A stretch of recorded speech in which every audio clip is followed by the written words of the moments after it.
firing Jones would play into opposition's hands. Simnikiwe Xabanisa Johannesburg. Anyone who has ever been to coach press conferences has either witnessed or been the subject of a dressing down.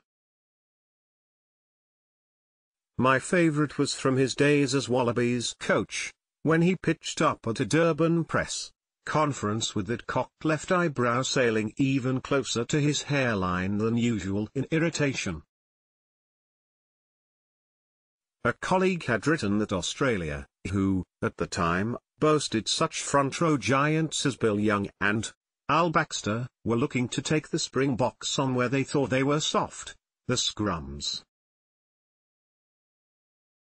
When asked to verify the claims, Jones was having none of it. "Why don't you ask Mr. Greenaway over there?"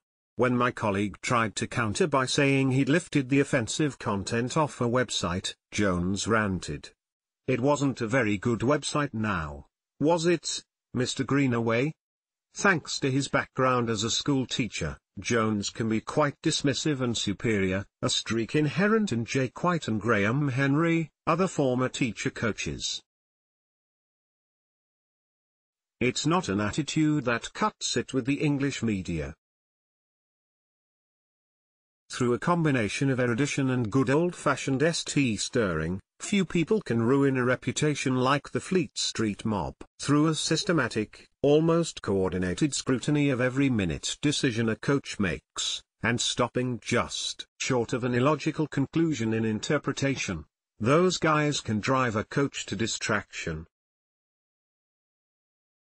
After initially wooing them with a 17-game winning streak en route to equaling the All Blacks world record streak of 18, and capturing 2 Six Nations titles, one of them a Grand Slam, Jones is now firmly in their crosshairs.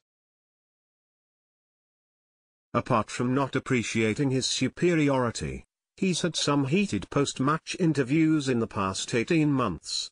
The fact that his team has inevitably started losing, a count that numbered 5 before yesterday's test against the Springboks, has given them enough to question his methods.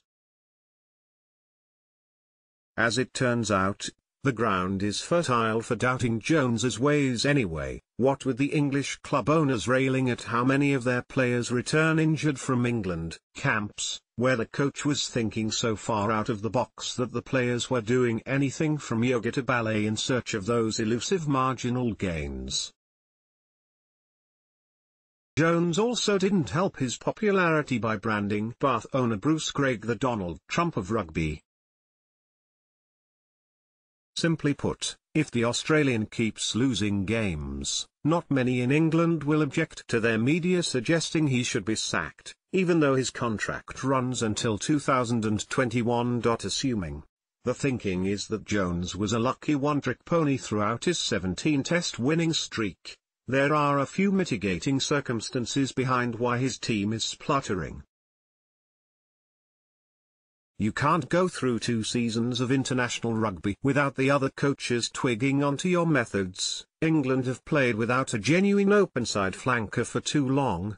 This South African tour has come after an even bigger British and Irish Lions tour this time last year.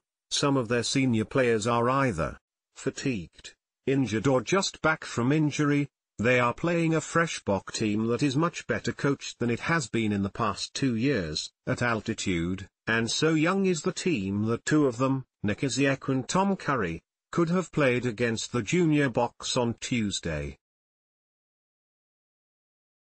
If he does somehow get fired, few people will be happier about it than South Africans, who revere and fear Jones in equal measure after his roles in helping us win the 2007 Rugby World Cup and that ambush in Brighton by Japan at the last World Cup.